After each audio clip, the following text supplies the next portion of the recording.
हमने last class में आपके साथ टाइप ऑफ लीडरशिप के बारे में हमने बात किया हुआ था, है ना, जिसमें ऑटोक्रेटिक के बारे में बात किया था, जो हिटलर के शासन के बारे में सबसे लास्ट एग्जांपल भी हमने यही दिया था और सबसे शुरू में ही मैंने यही बोला था कि हिटलर का नाम तो आपने सुना होगा। कोई वो जो बोल दिया वो समझिए एक तरह से लक्ष्मण रेखा है, मतलब उसको मानना ही है आपको। उसमें वो अपने सबऑर्डिनेट्स से, अपने फॉलोअर से कोई सजेशन वगैरह नहीं लेता था। तो उस टाइप का जो लीडरशिप कहा जाता था उसको क्या कहते हैं, ऑटोक्रेटिक। तो जनरली उसमें क्या माना गया, हमने क्या देखा है कि उसमें वैसे लोग होते हैं उनके फॉलोअर्स, जो लोग क्या होते हैं भाई, अनएजुकेटेड होते हैं। या ऐसा नहीं है कि सिर्फ अनएजुकेटेड होती हैं, बहुत ज़्यादा एजुकेटेड भी होते हैं। तो वो उस सिचुएशन में वहाँ पे ऑटोक्रेटिक को फॉलो किया जाता है जहाँ पे बहुत ही कॉम्प्लिकेटेड रूल्स एंड रेगुलेशन हो, जहाँ पे थोड़ा सा भी रूल ब्रेक करने पे फाइन लग जाए, जहाँ पे डिसीजन लेना बहुत फास्ट, मतलब बहुत अर्जेंट हो।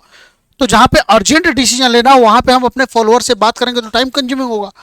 तो उस केस में ऑटोक्रेटिक बहुत ही ज़्यादा यूजफुल होता है कि नहीं। तो उसके बारे में हमने आपसे बात करा था हर एक चीज़ को।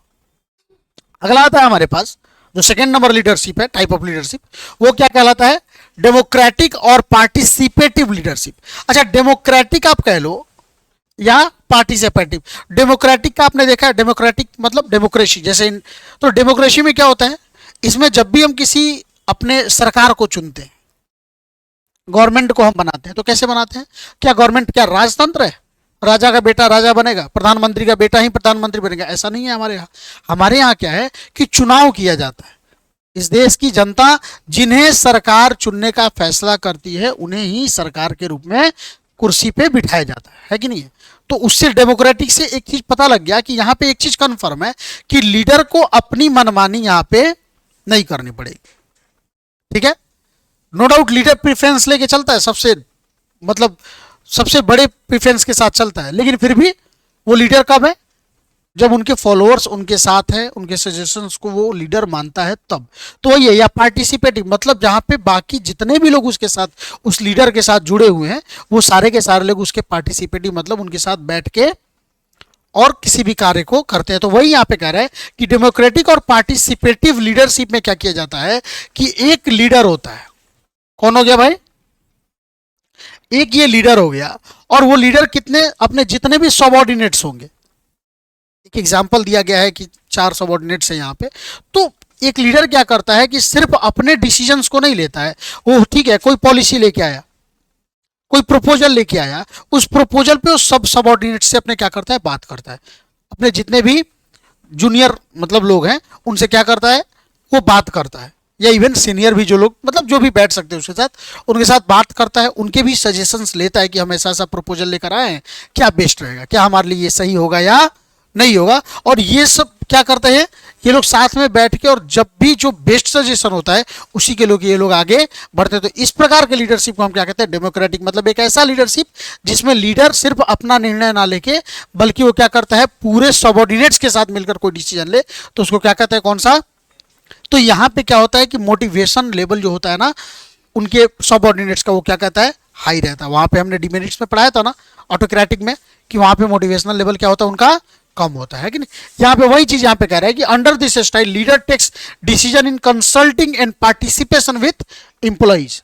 मतलब अपने सबऑर्डिनेट्स एम्प्लॉय जो भी हैं उनके साथ क्या कर कंसल्ट करके, और तभी डिसीजन उनके सजेशंस के थ्रू ही वो क्या करता है, डिसीजन लेता है। He delegates and decentralise the authority. Of delegates, delegate करना या डिसेंट्रलाइज करना, ये दोनों मैंने आपको बता रखा है। डिलीगेट्स और डिसेंट्रलाइज कुछ एक पॉइंट पे क्या करते हैं, एक दूसरे से सिमिलर होते हैं। जैसा कि डिलीगेट्स में भी क्या किया जाता है, अथॉरिटी को, रिस्पॉन्सिबिलिटी को क्या किया जाता है, ट्रांसफर किया जाता है। एंड डिसेंट्रलाइज में क्या किया जाता है, अथॉरिटी को ट्रांसफर किया जाता है। लेकिन अंतर मैंने क्या बताया था कि डिलीगेट्स और डिसेंट्रलाइजेशन में क्या अंतर बताया था मैंने आपको। तो हाँ, किसी स्पेसिफिक सबऑर्डिनेट को, मतलब किसी खास लोगों के साथ जब हम क्या करते हैं, अथॉरिटी को शेयर करते हैं, तो उसको डेलीगेशन कहते हैं, डेलीगेशन ऑफ अथॉरिटी। लेकिन जब अथॉरिटी टॉप लेवल से लेकर लोअर लेवल ऑफ मैनेजमेंट तक जब फैला होता है, उनके डिपार्टमेंट वाइज इक्वली डिस्ट्रीब्यूशन जो होता है उनके रिस्पॉन्सिबिलिटी के अकॉर्डिंग, तो क्या बन जाता है हमारा, डिसेंट्रलाइजेशन। तो वही यहाँ पे कह रहा है कि ही डिलीगेट्स एंड डिसेंट्रलाइज, मतलब वो अपने अधिकारों को पूरा का पूरा सेंट्रलाइज वे में नहीं रखता। जबकि वहां पे हमने बताया था ना कि एक ऑटोक्रेटिक में क्या होता है कि एक लीडर क्या करता है, अपने अधिकारियों को क्या करता है, वो एकदम सेंट्रलाइज बेस्ड रखता है, लेकिन यहाँ पे नहीं रखा जाता है। तो यहाँ पे क्या किया जाता है, सब में बांट दिया गया होता है, ठीक है ना।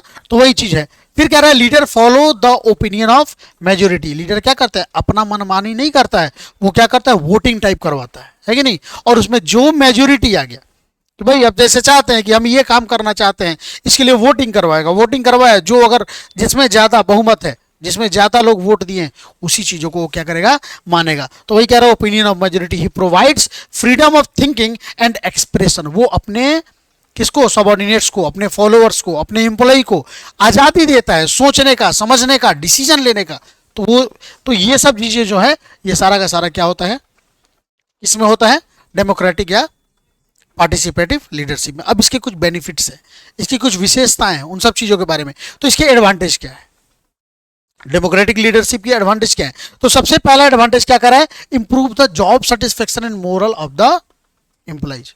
मैंने आपको बताया था ना ऑटोक्रेटिक में क्या था कि जॉब सेटिस्फेक्शन नहीं मिलता था वहां पे दब के मजबूरी में लोग काम करना पसंद करते थे।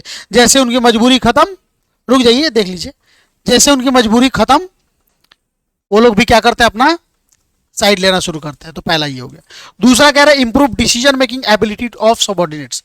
उसमें क्या था कि सबॉर्डिनेट्स अपने आइडियाज को, अपने क्रिएटिविटी को बाहर नहीं ला सकते थे, लेकिन यहां पे क्या कर सकता है, एक सबॉर्डिनेट्स को आजादी मिली रहती है अपने लीडर के थ्रू कि वो सोच सकता है, वो अपने सजेशंस दे सकता है। तो इसमें क्या होता है, जब सोचने की आज़ादी मिलती है तो व्यक्ति अपने दिमाग का इस्तेमाल करके कुछ बेहतर कर सकता है। वही इंप्रूव डिसीजन मेकिंग, और धीरे धीरे धीरे धीरे क्या कर सकता है, वो सजेशन देते देते उसका डिसीजन मेकिंग एबिलिटी जो होता है वो क्या हो जाता है, इंप्रूव कर जाता है। ओके, नंबर थर्ड कर रहा है develops positive attitude and reduce labour turnover and labour अब्सेंटिज्म।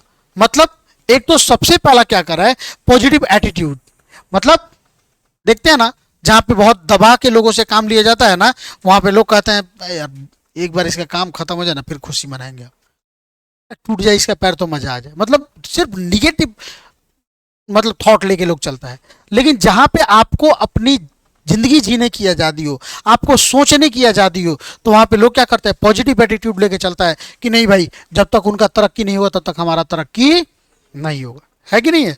अगर रिस्पेक्ट अगर लीडर आपका दे रहा है तो, है कि नहीं। तो वहां पे एक तो positive attitude and reduce labour turnover. अब भाई जब मैं खुद सेटिस्फाइड हूं, मुझे अपना सैलरी भी मिल रहा है, मुझे रिस्पेक्ट भी मिल रहा है, तो क्या मैं चाहूंगा कि इन चीजों को छोड़ के जाऊं, कभी नहीं चाहूंगा। तो यहाँ पे क्या होगा, रिड्यूस मतलब कम होना, लेबर टर्नओवर, टर्नओवर मतलब इसमें बदलाव, तो लेबर टर्नओवर भी क्या होगा, कम हो जाएगा, इसमें हमारे लेबर छोड़कर नहीं जाएंगे। एंड लेबर अब्सेंटिज्म मतलब लेबर जल्दी अब्सेंट नहीं करेंगे। क्यों, अब क्या होता है ना कि जो पढ़ने वाले बच्चे हैं या जिनका फ्रेंडशिप हो रखा है स्कूल में, जिनको पढ़ने में मन लगता है और दोस्त भी उसके स्कूल के हैं, तो लोग जल्दी जिस दिन स्कूल ओपन रहता है ना, उस दिन वो घर पे रहना पसंद नहीं करते। क्यों, क्योंकि उनको मन ही नहीं लगेगा। तो वही होता है, अब जहां पे हमारा मन लग रहा है, जहां पे लेबर का मन नहीं लगने लगे, जहां पे उसके अनुसार ही काम चल रहा है कि नहीं, तो वहां पे वो क्या करेगा, कभी भी नहीं चाहेगा कि वो बिना किसी क्या कहते हैं अर्जेंट कारण से वो अपने काम को या वहां से वो अब्सेंट रहे। उसके बाद क्या करें, quality of decision improves, already पहले बता रखा है। लीडर मल्टीपल्स हिज एबिलिटी, पहले क्या था वहां पे ऑटोक्रेटिक में क्या था कि लीडर खुद का भाई डिसीजन ले सकते हैं, तो जो क्रिएटिविटी लीडर में है बस उसी का यूज होता था। लेकिन यहां पे क्या है भाई कि लीडर के साथ साथ लीडर ने आजाद किया हुआ है किसको, अपने सबऑर्डिनेट्स को। आप भी सोचो, आप भी बेस्ट सजेशन दो। अब इससे क्या होगा, लीडर तो सोचेगा ही सोचेगा बेस्ट, प्लस वो अपने सबऑर्डिनेट्स से भी क्या करेगा, टाइम टू टाइम फीडबैक लेगा, सजेशंस लेगा, और उसमें जो बेस्ट सजेशंस होगा